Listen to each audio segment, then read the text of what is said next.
To re-indigenize, really means to take back us, take back our culture, to take back the world and the way it should be, to steward the land the way it should be. It's legislation, it's mascots, it's, changing racist colonial holidays, it's getting out the vote. It's basically like taking back our own image and also putting us in spaces that we normally are left out of.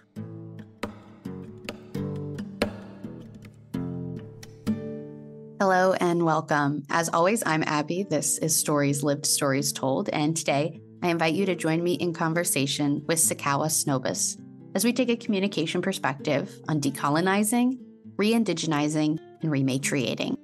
To take a communication perspective is to consider what it is we're making and how we are making it using our communication practices. This means that we look closely at patterns, context, stories, and relationships, and that we use curiosity, mindfulness, collaboration, and dialogue to create better social worlds. Whether the content of today's conversation is familiar to you or not, the hope is that using a communication perspective will reveal new ways of seeing and being for all of us. At the top of the episode, you heard our conversation partner today, Sikowis Nobiss. Sikowis is Nêhiyaw Saulteaux of the George Gordon First Nation in Saskatchewan, Canada, and grew up in Winnipeg, Manitoba, Canada, and now she's located in Iowa. She is the founder and executive director of the Great Plains Action Society. She's an organizer, a speaker, writer, and artist, as well as a mother of 2 children. As you will hear in our conversation today, Sikowis believes that land defense and social justice work are inextricably linked, and that change will only happen when we dismantle corrupt colonial-capitalist systems and rebuild them with a decolonized worldview. This conversation is an important addition to our sustainability series because we really do need to take an intersectional lens. So we can't talk about climate action, sustainable practices, or environmental justice without talking about a host of other issues, and particularly the systems that we live under that create the conditions for these issues. This conversation today is a little bit of a 101, an information download, if you will. Sikowis shares about her work with Great Plains Action Society and helps us understand some important language like the words you see in the title of this episode. Indigenous perspectives are still missing in a lot of spaces, so this might be your first introduction to some of the ideas Sikowis talks about. And she doesn't speak for all Indigenous people, of course, but her perspective, her experiences, and her stories are really valuable. I'm really excited to share this conversation with you and for all of us to learn something new together and to consider new ways of being in the world. So let's begin the conversation with Sikowis.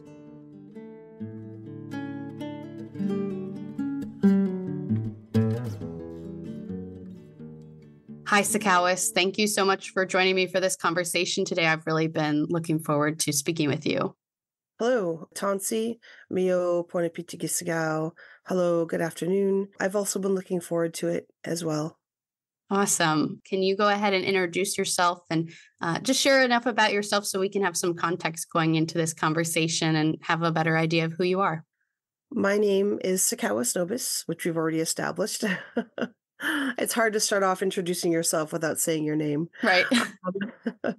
And I'm Plains Cree Saulteaux of the George Gordon First Nation, also Nêhiyaw, which is another more correct term for Plains Cree.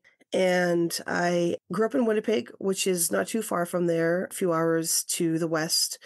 And that's a very, what I call like the resiest city on Turtle Island, just because there's at least about 100,000 Native folks living there. So when people say I didn't grow up in a Native community, well, I sure did. Mm-hmm. And let me see. And then I've been living in Iowa City for 19 years now. I came here for school for graduate school. I had a presidential fellowship to get my PhD, but I got my master's instead because I realized that I didn't have the right resources here as I was going through all that. And so I have a master's degree in religious studies and a graduate minor in Native American studies. And I stayed here because I had my children here and my co-parent liked it here. And so we ended up just thinking we were going home every year, but eventually I became a citizen, and now I have a 14-year-old and an 8-year-old, and I am the founder and executive director of Great Plains Action Society. Great Plains Action Society is about 7 years old. Okay, very cool. Well, that's a great place to start. And I'm curious now that we know a little more about your background to dig into the background of the Great Plains Action Society. So what was the story around you founding the Great Plains Action Society? The story actually stems out of loneliness. As an Indigenous person here in Iowa, I was just so, I guess, kind of in culture shock because I was just so used to being around lots of natives and working with natives as I started my, I guess, career as an organizer when I was 19. And in Canada, it's very different.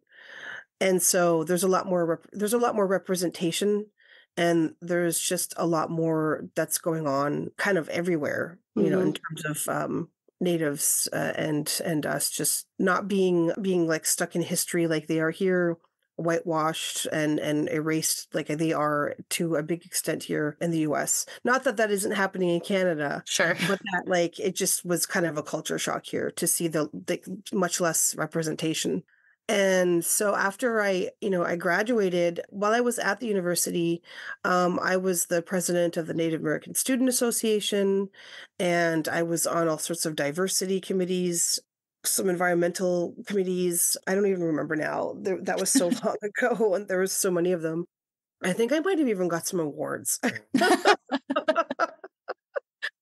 I seriously don't remember.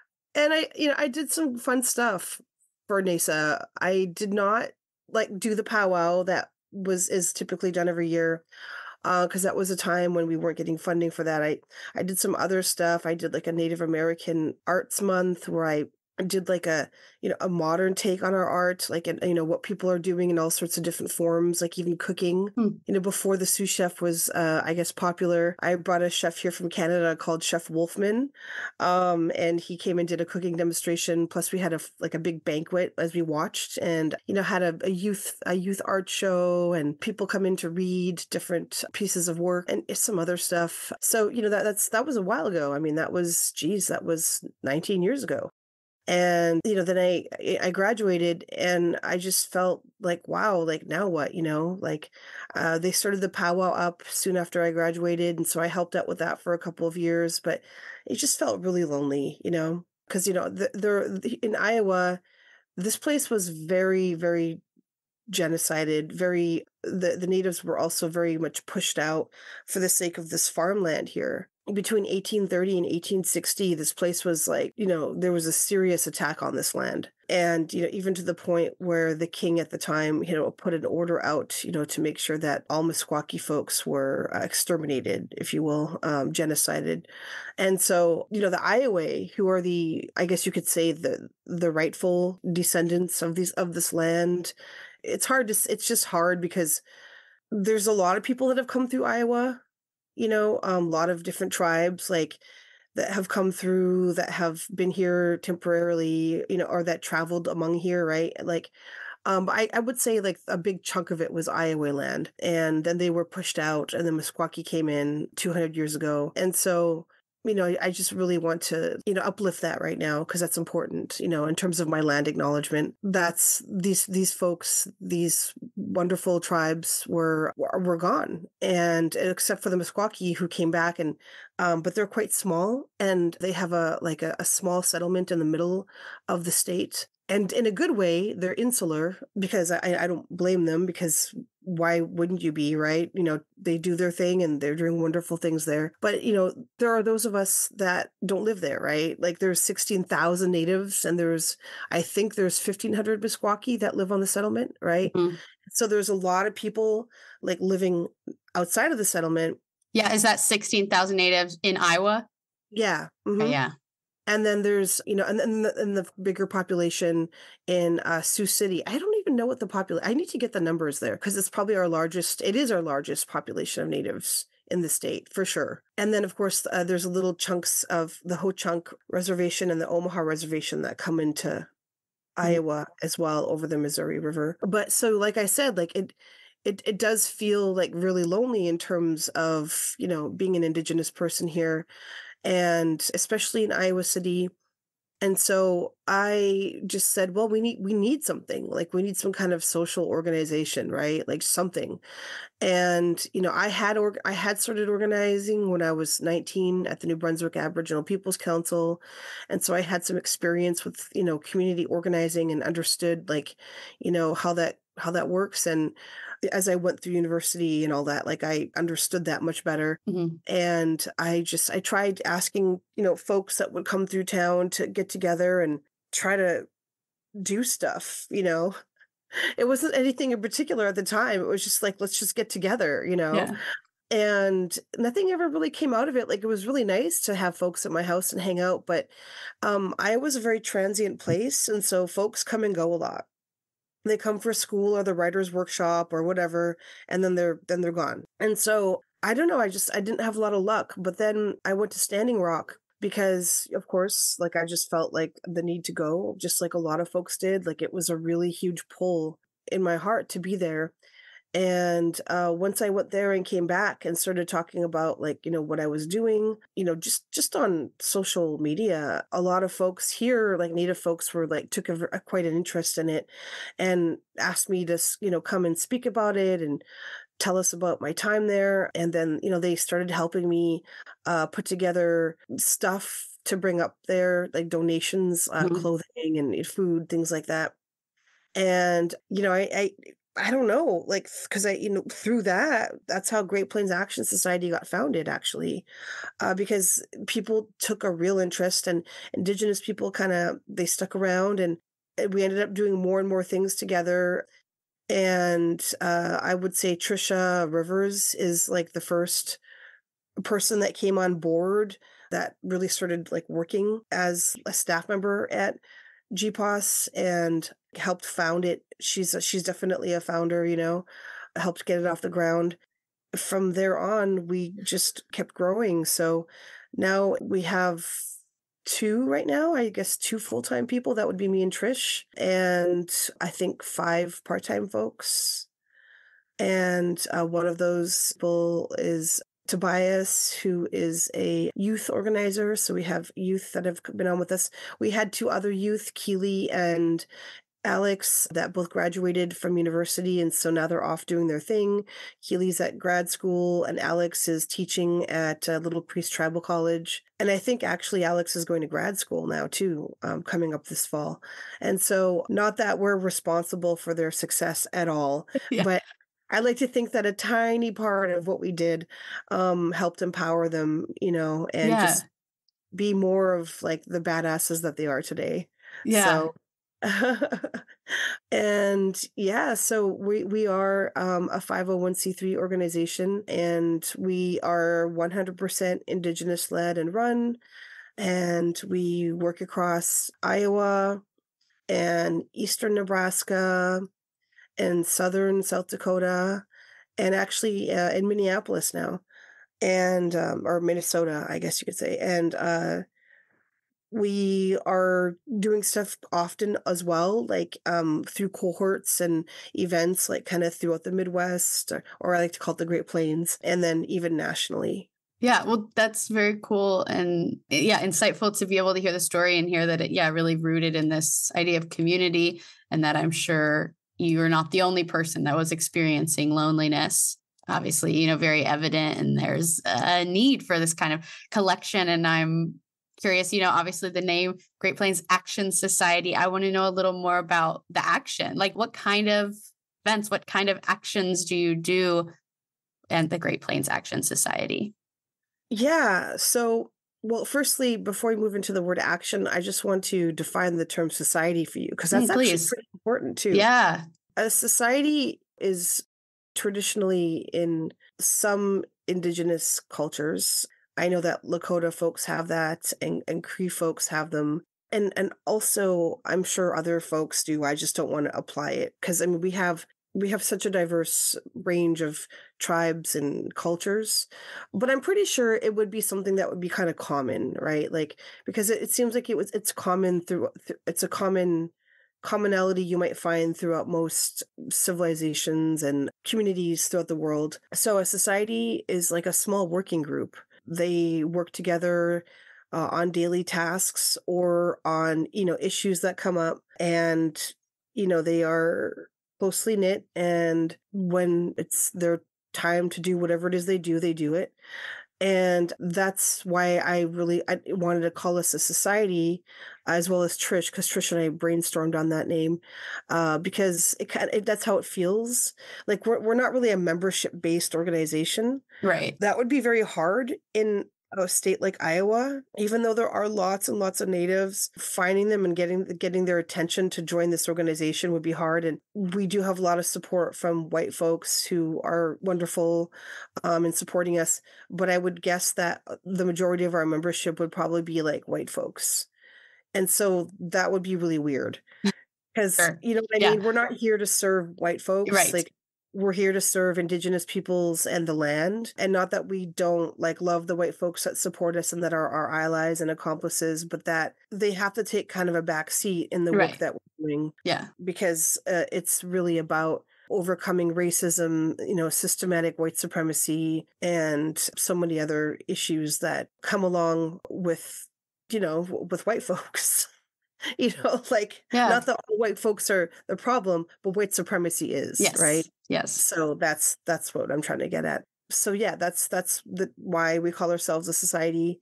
And then yeah, of course we wanted to use the word action, because we see out there that, and this is not just like white organizations, this is other organizations as well, that there's a lot of I guess you could say online activism, which Mm-hmm. is in and of itself is also not a bad thing, since so many people kind of live online now, right? But that like we don't feel that like, a graphics campaign is going to change the world, right? Right. Right. Also that like a lot of organizations get paid, or not get paid, but they raise a lot of money to do again, just online stuff, or Yeah. not really doing what they say they're going to do. And so we just really want to try hard to be the opposite of that, and try our best to use the funding that we get to make as big of an impact as possible. And so, again, coming back to Trish, she's done amazing work building our Protect the Sacred program in Sioux City, where the main focus is ending the missing and murdered Indigenous relatives crisis, which means a whole lot of stuff, right? It means empowering people, it means healing people, community, giving people opportunities that they normally wouldn't have, because there we have high rates of poverty and very high rates of houselessness. Indigenous peoples there make up about 2 to 3% of the population, maybe a little more, like sometimes, just because there's a lot of going back and forth between the reservations, which are really close Mm-hmm. to Sioux City, Omaha and Winnebago reservations and Sioux City. They make up this percentage, probably about 2 or 3%, but yet we make up, 45 to 63% of the houseless population. Yeah. So it's pretty bad.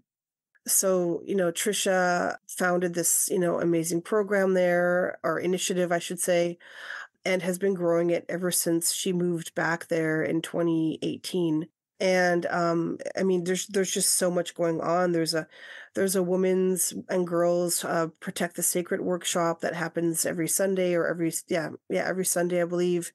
There's Indigenous Peoples Day celebrations every year on May 5th, I guess you could say a gathering to honor the missing and murdered Indigenous Woman Day of Awareness, the National Day of Awareness. And so there's protests, like when reproductive freedom was on the chopping block, which of course it still is. Yeah. We've had protests there.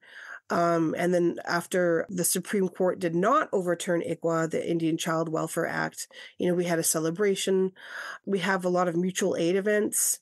They just gave out, hundreds of pounds of buffalo from our buffalo harvest that myself and Shelley Buffalo spearheaded down in Missouri. And so, I'm trying to think of all the things that go on there. So So much. many. Yeah. Yeah. There's much more, and I'm not even Yeah. getting, yeah. No, that's a great start. And I'll definitely provide people a link to the website so they can explore all of the things that you do for themselves too. Yeah. Oh, yeah. And then there's the powwow. We just started doing a powwow a couple of years ago, missing and murdered Indigenous relatives powwow. That's a really big deal because that is a lot of work. Yeah. And we need to raise a lot of money for that one.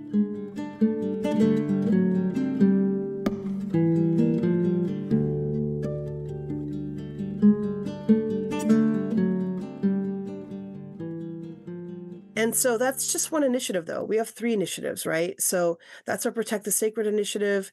We have our Land Defense initiative, and we have our representation initiative. Our Land Defense initiative is the heart of everything that we do. It's how we were founded, right? Because we were founded on fighting the Dakota Access Pipeline. And, we started a resistance camp here in Iowa called Little Creek Camp. We helped over at Mississippi Stand Camp, which was on the Mississippi River, in Iowa. And I did a lot of work going back and forth between Standing Rock and Iowa, just trying to educate people and get people involved, but working together between Standing Rock and Iowa. And I think I did a good job at that. Just trying to educate people and make it not just a fight that Natives were fighting at Standing Rock, because actually the fight against the pipeline started in Iowa in 2014. So it started before the Standing Rock fight happened, but it's the same pipeline, right? So people in Iowa were fighting it already as of 2014, and then 2016 came around, and then they started to fight the pipeline at Standing Rock, and then it got huge news and thousands of people. And I guess what I was trying to do is to get people to understand that it's a pipeline. Right. Sorry. I'm being kind of a little bit of I don't know, a little mean right now, maybe, because I'm just it doesn't just exist there, right? It's transporting fossil fuel, and it went through went through North Dakota, South Dakota, Nebraska, I think a little tiny touch up in Nebraska, and then Iowa, and I don't even know if it went through Nebraska, and then Iowa, and then Illinois, right, to a refinery where then it was refined and then sent down to, I believe, Texas. But yeah, I was just I kind of always I found it funny because I'd be like, this is a pipeline. It goes somewhere. It's long, it's a multi-state project. Maybe we should be looking at this from a larger picture.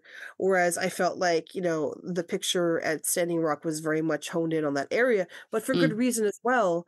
Because there was people that were fighting for Indigenous sovereignty on unceded treaty territory. There was that whole aspect of it as well. So yeah, we were really founded because of that fight, and what we did here in Iowa, and then also because of how we've since the beginning as well been also fighting big ag or agribusiness, or the big agricultural industry, if you want to call it that. Because here it's just so bad. I would call Iowa a sacrifice zone for big ag. Big ag's bitch, if you will. And I don't know if I can swear on your podcast. You're allowed. You're allowed. Okay. And it has completely destroyed the ecosystem here, the water, the air, the land, and the cancer rates here are climbing. I think they're the second highest, and you should double check this fact, but the second highest rising cancer rates are here in Iowa right now. Wow. And this is all due to what the industry of big ag has brought with it, monocropping, which has led to loss of soil, massive loss of soil, massive. Yeah. So, in some cases we might have only 60 harvests left, where there used to be in some cases 9 feet of topsoil, we're now down to inches, right? Yeah. And so the landscape is completely changed. Like 90% of it is being like has been transformed, right? It's Hmm. like the most biologically altered Yeah. place in the country. I call it the most biologically colonized Hmm. state in the country. One of the number one contributors to the dead zone in the Gulf of Mexico, like at least from up here, right? At least from these northern states, Yeah. like Iowa's given out the most. Yeah.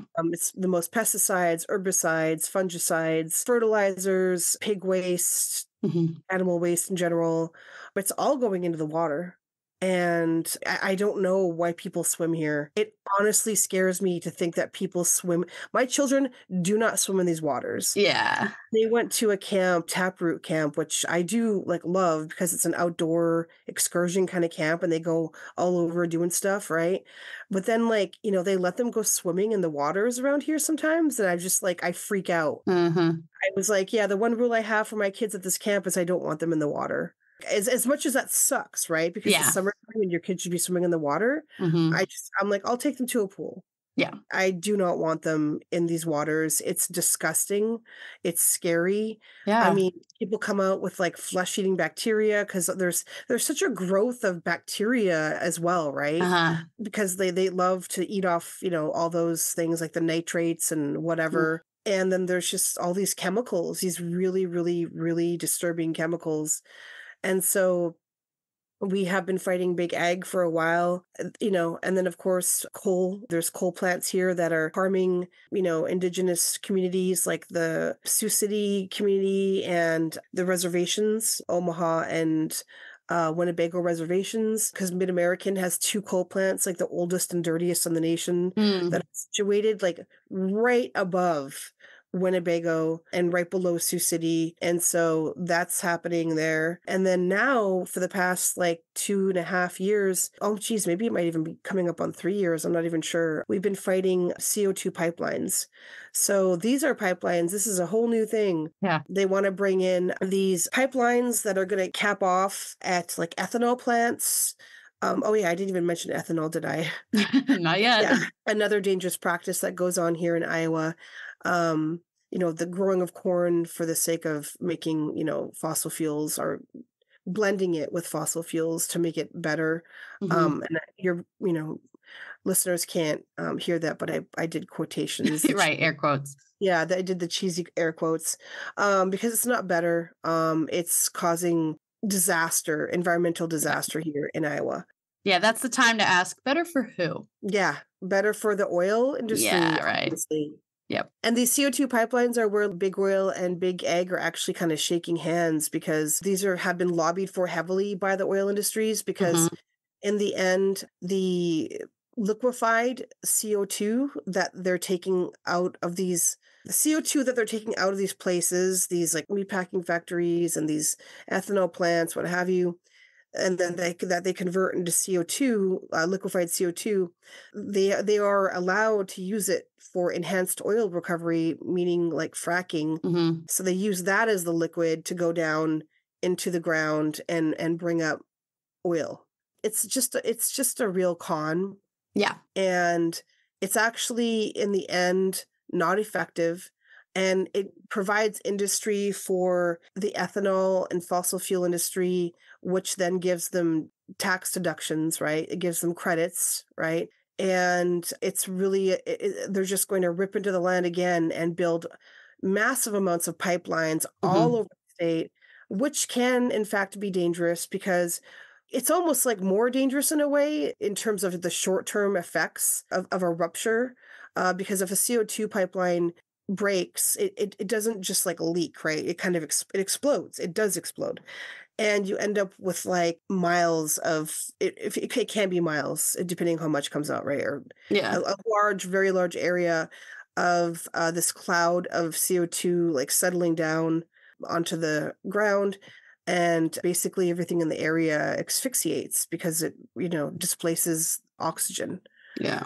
So there's that. It's dangerous that way. It's dangerous that if it gets where they dump it underground in these caverns, saying that it's safe down there, that like it how do they know it's like Yeah. not going to, right? Yeah. Like How do they know it's not going to mix with like, eventually like an underground aquifer or just who knows? Like Yeah. it's just ridiculous.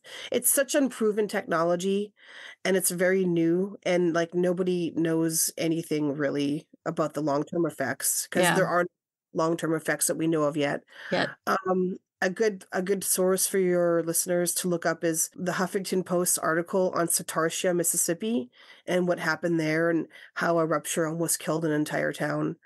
Um, and so, yeah, so that's what we've been fighting because Yeah. I was kind of like ground zero for them right now. Hmm. Summit Carbon Solutions, which is one of the pipeline companies, is actually like located. Their headquarters are actually here in Ames, Iowa. I was just there the other day giving them the finger. So, and then like Navigator they actually canceled their pipeline project, but Summit has intentions of taking on what they were going to do. So, Uh, yeah, so they're still fighting away there. yeah. There's all sorts of different people in the game. There's landowners, which are majority white and conservative, fighting it. Of course, there's environmentalists, and then there's us, Indigenous peoples. We're the only Indigenous-led organization that's been on the ground doing it, and we're trying to change that. Hmm. That's my goal for the year, to try and get more Native Yeah. people like doing this work. So yeah, that's just one example of the stuff that we do. And then of course there's our representation initiative.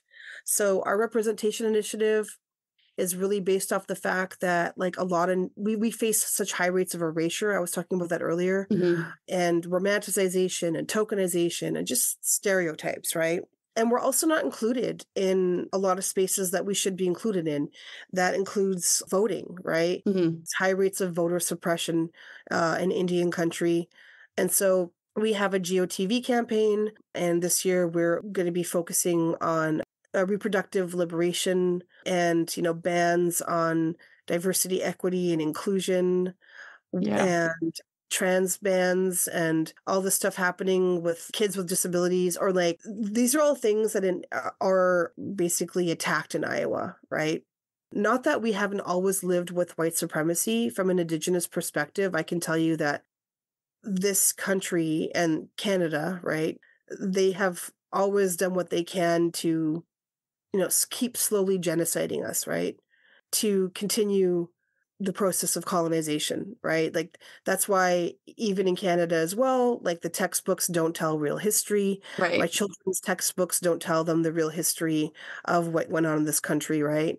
I think there's some like really large number out there, and I want to say 40% of people like don't even think, and this is in the US, I don't even think Indigenous people exist anymore. Ah. So, you know, Yeah. it's like, and that's by design, right? Yeah. So Yeah.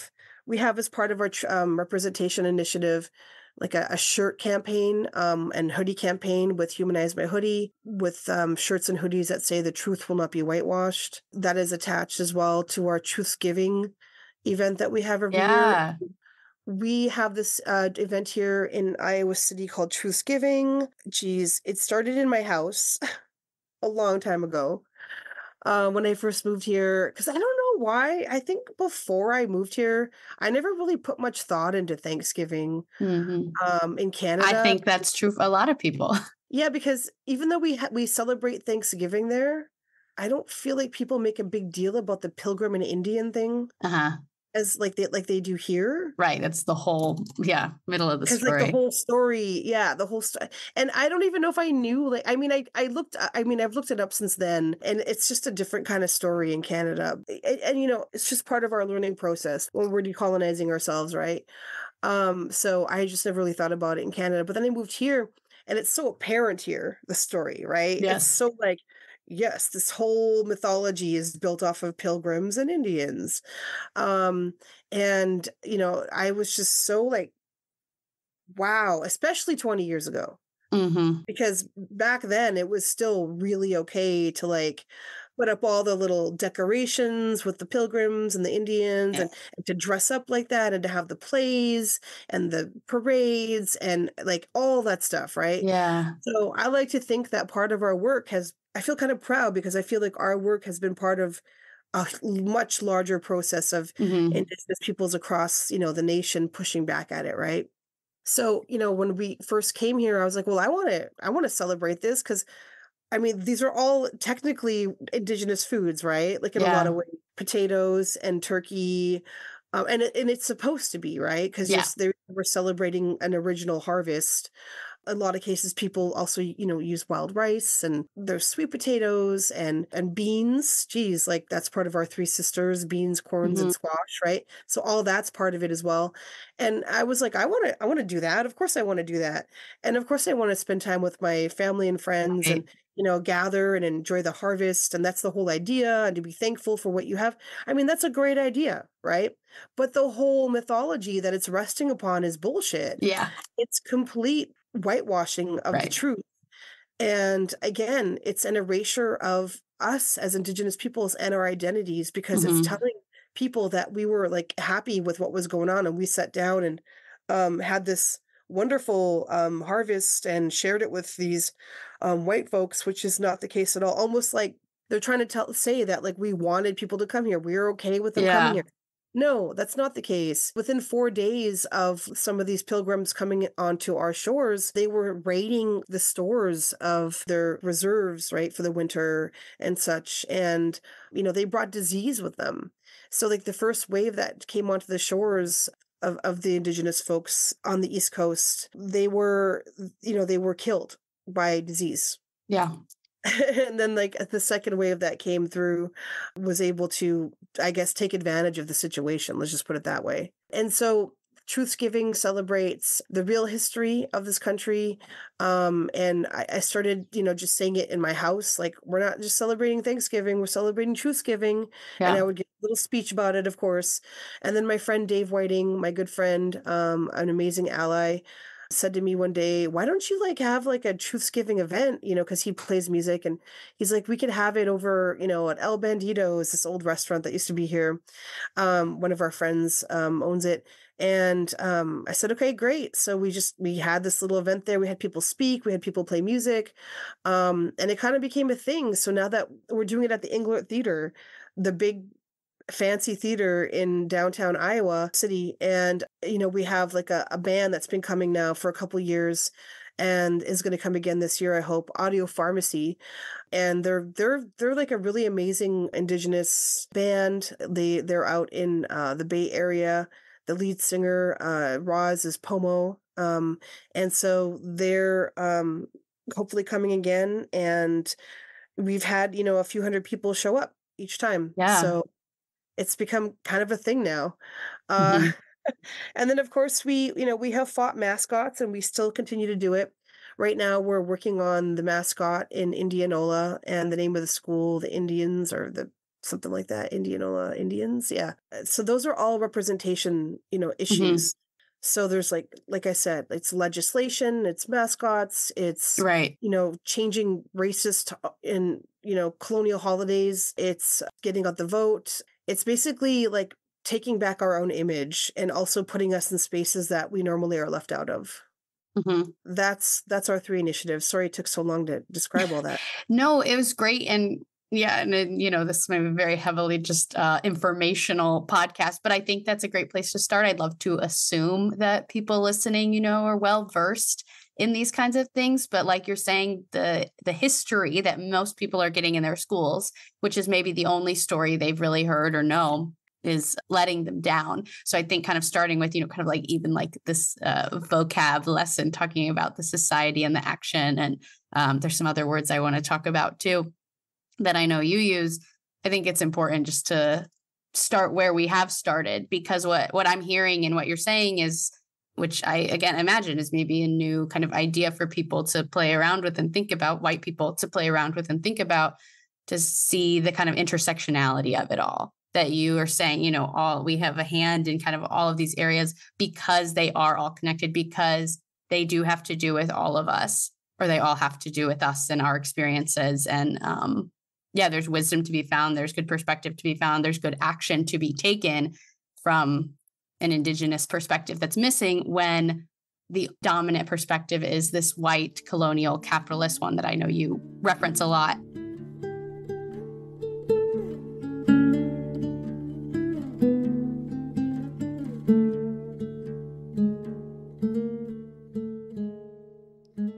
work in what I call taking a communication perspective, which just references kind of the lens that I use to see the world, thinking about the way things are communicated, and really at the heart of that, thinking about stories. So as I've been preparing for this conversation, one of the biggest kind of things that came out of using my communication perspective when thinking about your work is to think about the stories that have been told. And that's important to do in general. Think about the stories that we've heard, the stories that have been told, also the stories that have gone untold, because those shape us too, their absence.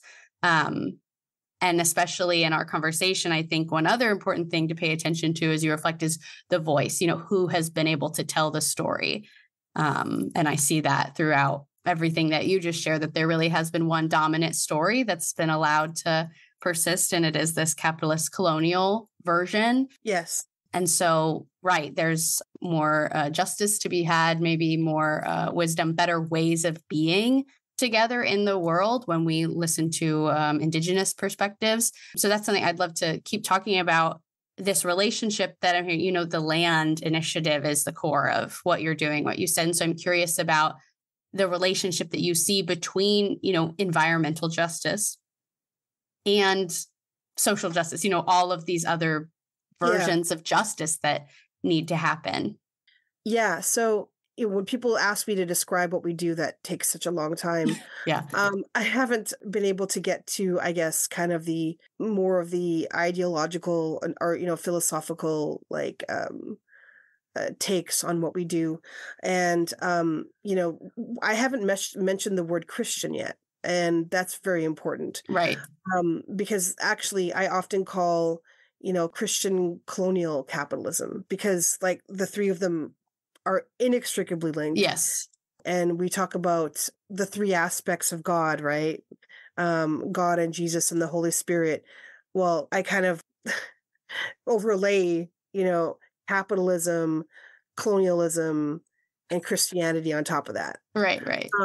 And that's because, essentially there, one of the main dogmas to come out of the Bible, right? Like the First Testament is that God gave man dominion over the earth.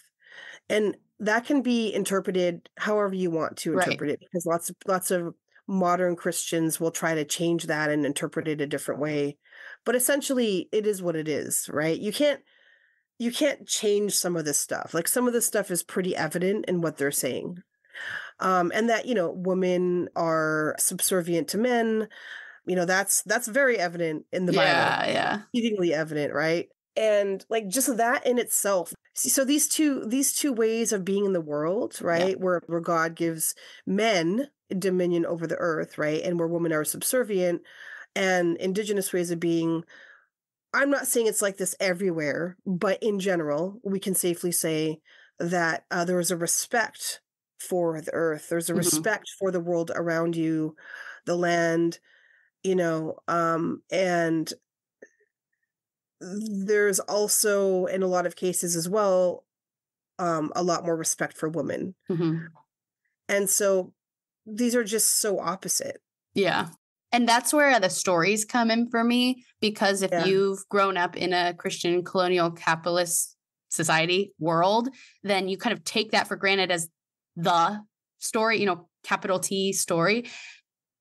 And you just take for granted that that is the way things are. And then when you can learn about another perspective, like what you've just shared, that's where this other part of a communication perspective comes in for me. That's around the meaning making, that none of this meaning is innate. It is not innate that man rule over the land or women are lesser than men, or that white people are better than everybody else, or dominant in the way that white supremacy would have you believe is the kind of innate meaning around things. But when we look at these stories, then we can create new meaning. So that's why there's a kind of hope, that is at the core of like the work that you do, I would say, to say that there is the opportunity for change, because we can change the meaning we're making. We can change the meaning around our relationship to land. We can change the meaning that we're making in the stories that we're telling and in our relationships to each other.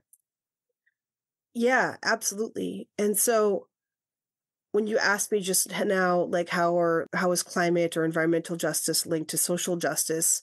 For indigenous peoples, that's very clear, right? Because we never extracted ourselves from nature. Like this whole idea that nature exists out there and humans exist in here doesn't make any sense, right? Yeah. Because we're all like we're here together. Yeah. We're on this earth together with everything else on it, with all the trees, with all the water, with all the animals, right? Like we're a part of the environment, and I tell this to people a lot, and I'll say it again. The earth is the only thing that is real, right? Like you can touch it, you can be on it, you can nourish yourself with it, you can live from the earth. The earth provides you with sustenance to live. Everything that we do on it is kind of an illusion. It is an illusion, right? Like this computer that we're talking through right now, Yes. right? Like that only exists because somebody thought of it and made it, but it doesn't really need to exist in order for us to exist. But Yeah. the earth sure does, right? Yes. Everything we make from the earth is just what we have, envisioned through our minds. And it makes me laugh that like we ended up with like some kind of society where like you need to have insurance and, Yes. you need to Yeah. like pay bills for whatever and, have credit card interests, right? Like Yeah. this is the society that like Christian colonial colonizers built Right. for the Right. world. And it's killing us. When colonizers first came here to kill us, essentially, one of the first things they did, of course, was to kill the heart of the family, the woman, to rape them, to enslave them, to kill them. There are horrid stories Yeah. about like what people did to pregnant women, cutting babies out of them, cutting babies up in front of parents, Yeah. just throwing them in the water. There's stories I've heard about, where colonial militias and settler vigilantes would bury babies in the ground and kick their heads off. They would compete to see who could kick the head off the furthest, right? Oh my God. I know. You want to talk about crimes against humanity. I mean, like, this is it. Yeah. Starvation that went on here. What's going on in Palestine right now is a small example of what happened here. I mean, like, just think about that. Oftentimes we talk about, when we talk about genocide in this world, in this country, people talk about what Jewish people went through, right, during the World War II. But the numbers are just, much less as to what happened here. Here was like, like this massive, like killing of like millions and millions and millions of people, right? Through biowarfare, through starvation, through relocation, through internment camps, both like the reservations and the boarding schools, where children were abused, raped, and murdered, and unceremoniously dumped into the ground, right, with nothing, right, no prayer, anything. Um, and this went on for hundreds of years, right? It's still going on. It's still going on. We still have our children being stolen from us through social welfare systems. Even though ICWA exists, we still have the highest rate of missing and murdered people in the country. Why is that? Well, how could you possibly like think that like it wouldn't be happening, like if it was what Yeah. this country was built upon, right? This country was built upon the genocide of Indigenous peoples, right? And it's like, and then people were like, well, they stopped doing that. It's like, no, they didn't really just stop doing it. It exists still. Right. And then like also genocide through paper, right? So, just trying to blood quantum us out, if you will. Back to like the land, the first thing that they did was attack, the heart of the family and the family units, because we had a lot of strength there, and then our connection to the land, and then they broke our connection to the land, and that's who we are. We are the land is us. Like it goes together. And this is the same for anybody anywhere in the world. If you take them out of their environment and just throw them somewhere without any resources, you're going to kill them, Yeah. right? look like. Again, if you want to take a modern day perspective on that, you can look at Palestine. But I don't just like to look at Palestine, right? Because like it's not the only place that's being genocided right now. Yeah. There's places all over that are going through that, and they don't get the kind of press that you're getting in Palestine because they're not important to the US, right? Exactly. Palestine and Israel are important to the US because of, again, Christianity and having a toehold in the promised land, right? And, Sudan isn't important because of that. So Sudan is not important because it's honestly, in my opinion, too, they're Black people. Because the darker your skin is in this world, the more, I think anyway, I will say that the more racism you're going to face. And it's very much connected. They cannot Yeah. not be connected. This is Yeah. like, to me, that's a Christian colonial capitalist concept, right? Hmm. The fact that people ask that question Yeah. sometimes, and no And offense, yet but like, no, that's okay. I felt like yeah. it's necessary because I imagine there's people out there that jump, that connection is not so natural to make. Like you said, it should be, but it is not because of the kind of clouding, the lens that is formed when you exist in a white Christian colonial capitalist society.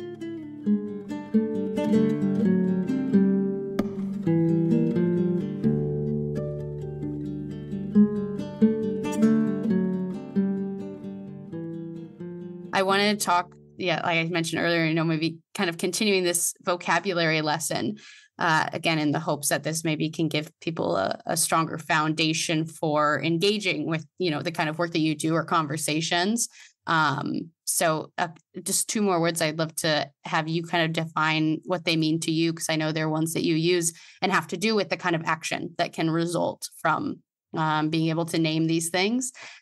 Is the rematriation you talk about, and also re-indigenizing. I feel like those are probably words that a lot of people have not heard or not familiar with. So I'd love to know what they mean to you. Yeah, to re-indigenize, I mean, really means to take back take back our culture, to take back the world and the way it should be, to steward the land the way it should be. I keep telling folks this when I give talks on fighting big ag lately, and that's that white people can't farm. If they knew how to farm, we wouldn't be in this predicament right now, right? Mm-hmm. If we knew how to farm, we would be living a lot better. Right. Right. And I'm hearing the subtext of what you're saying is that if they knew how to farm in relationship with the land, right, in the kind of perspective that you're talking Yeah, I about. mean, I don't even think that what they're doing is farming, really, right? I mean, I guess it is. I guess it's like the apocalyptic way of farming. Right. Yeah, Doing it in a dominating the land kind of way rather than a being in relationship with it being kind of in way. relation with the land. Yeah. So, to re-indigenize means to like take those things back that were taken from us and to start, doing things the way that they should be done. A lot of people think, well, it's all been lost, it's gone, it's in the past, like that's not true. Yeah. We're very tenacious people. We kept a lot of practices and cultures. There's a lot of traditional ecological knowledge out there that needs to come to the forefront and needs to be the way things are done. That's what re-indigenizing means. Rematriation is a term that I use a lot because I prefer that term instead of the term land back, but it also means more than land back. So I'm sure a lot of people that listen to you might know what that term means. It's pretty self-evident, right? Mm-hmm. It means give stolen land back to Indigenous peoples so that we can, do what we have to do and do it right. But also it means to bring back the matriarchy. It means to refeminize the world as well. Mm. I wrote an article in reckon.news if people want to check it out, if you want to put the link there. Yeah, I will. And it says, rematriation describes an entire movement that is not just intent on returning land, but making sure that Indigenous lifeways return so we can build a regenerative and compassionate world economy. So while we will not rematriate the world in my lifetime, the term allows a new understanding. I consider this planet to be my mother, and therefore she is a matriarch. I believe that by doing this work, I am following the path of my ancestors. who put me on a path to keep my mother safe. And then I said to protect all living beings and sacred sites is a feminine act and in complete defiance to the patriarchy. Yeah. So to rematriate is, yes, to try to get land back. It's also to bring back the prairie. It's also to bring back the feminine, and the matriarchy, which has been lost. Hmm. Because, Christian colonial capitalism is a patriarchy. It is a very toxic patriarchy that is misogynistic as well. So Hmm. not only is it that men are ruling, Mm. which can happen in some cases, right? Like in some of our, tribes, that's the case, but also that it's misogynistic. That's a good distinction to make. Yeah. Yeah, and that women are treated very badly. They are devalued in a huge way. And it's unfortunate because, and sorry, men out there that listen to this, but I do think that men need direction from women in this world. Not because we're better, but because I think that if you have the sacred obligation to bear a child, and that's also for femme folks, right? Femme folks and women. Well, then I think that you should be given great consideration and respect by your community. And mothers are our first caretakers and our first nurturers, right? And so we need to respect that. And men just don't. They do not. So many men have such internalized misogyny and they haven't worked through it yet. Yeah. It's unfortunate because we don't even have like programs or, even anything in our schools that Yeah. help teach boys like how to respect, girls and women. And we need that really Yeah. badly. That's whole part of the decolonization process, right? It's not just about like equity and all that stuff. It's about teaching, men what they need to know on how to be better Hmm. towards women and the feminine and to respect the matriarchy because Native men know what I'm talking about when I talk about that, Hmm. but most white men do not. The term rematriation means a lot of things, Yeah. and for me, the biggest thing is about taking back the feminine. Yeah.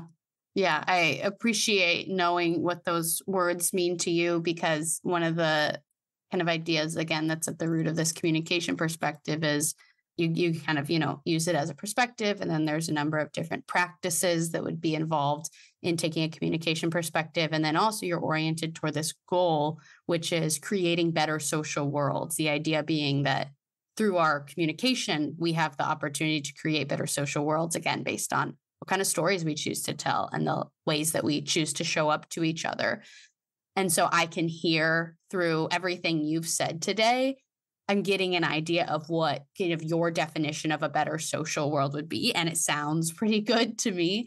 And again, it is this wildly complex, intersection of all of these things and how it matters to have this understanding of all these things as being interrelated and kind of this when one person can raise up, we can all rise up kind of idea. I guess I know that you talk about, this building bridges kind of idea rather than taking our own selves down through all kinds of fighting and polarization and hate. And Yeah. instead, moving toward this goal of this kind of better social world that you've kind of laid out for us today through telling better stories and taking action as a society. In terms of taking action, around the term rematriation, we do have a newer initiative, our land back / rematriation initiative. I've always felt like we need to build and create power within our communities, right? Mm. Rather than just fight a pipeline. Hmm. Because like what are you fighting for if you're just fighting a pipeline? What are you fighting for, right? And so myself and Shelley Buffalo, we've been working on building a rematriation initiative. And I'm really excited because some Catholic workers in the Wisconsin, Iowa area have put together Honor Native Land Fund. And you can go to their website, honornativelandfund.org. And all the funds that they raise through that will go towards us so that we can buy land. They call it a land tax. Awesome. Yeah. And, we're, together, Shelley and I have talked to hundreds of people about land back, and it's just never come to anything because, like I said, land is power. And it's really hard for folks to part with it, even though they've had, generations of wealth come through it, right? We're working on things like a buffalo harvest that we just had. We harvested 3 buffalo and are giving them the meat out for free in Sioux City and Omaha to the Native communities. And, we'll be working on classes for folks on seed saving and gardening and farming and first foods. And recently we were just talking about getting involved with the Iowa Natural Heritage Foundation and putting together a class for a woman in particular on prairie burns, on like how you can, I guess, set fire to the prairie, Right. but in a controlled way, controlled burn, right? And that was a big part of what we did before colonizers came in, and that's a practice that's been lost as well to us. So, we're trying to do all these things, and then also, like I said, get land for folks, because 98% of agricultural land in this country is owned by white people. Brown and Black folks need access to land, basically, and that's what we're working on. Yeah, well, Sikowis, thank you so much for your time first and the information you've shared and the perspective you've shared. I've really appreciated getting to talk to you today. Yeah, thank you.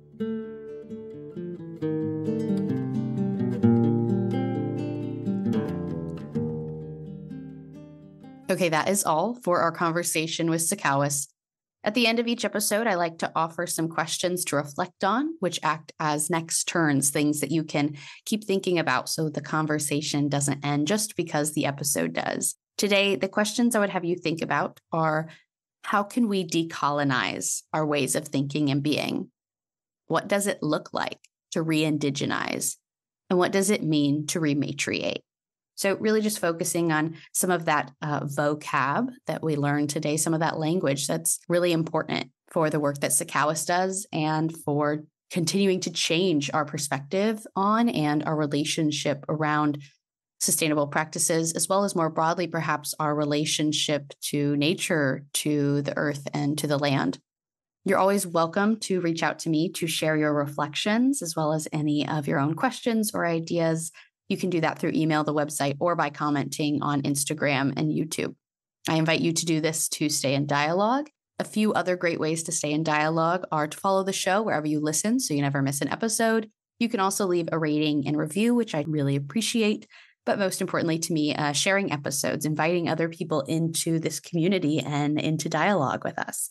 I am supported by the CMM Institute for Personal and Social Evolution. This podcast is just one of many initiatives designed to create space for more conversations that move us toward those better social worlds that I spoke about today. Other initiatives include the Cosmo Activities educational series that includes our most recent edition, the Cosmo Teens comic book. It talks about mental health and shares the stories of 5 young adults that we were able to work with. The Cosmo Activities line also includes social emotional resources for younger children, and we're currently working on developing resources for parents, which if you'd like to participate in, you can visit www.cosmoactivities.com, find the Cosmo Parents page, and take the survey that we have there. You can learn more about the CMM Institute and all of the initiatives in the link that I provide in the show notes below. Thank you for showing up. Thank you for being curious, and thank you for being a part of this story. I'm Abbie, and this is Stories Lived, Stories Told.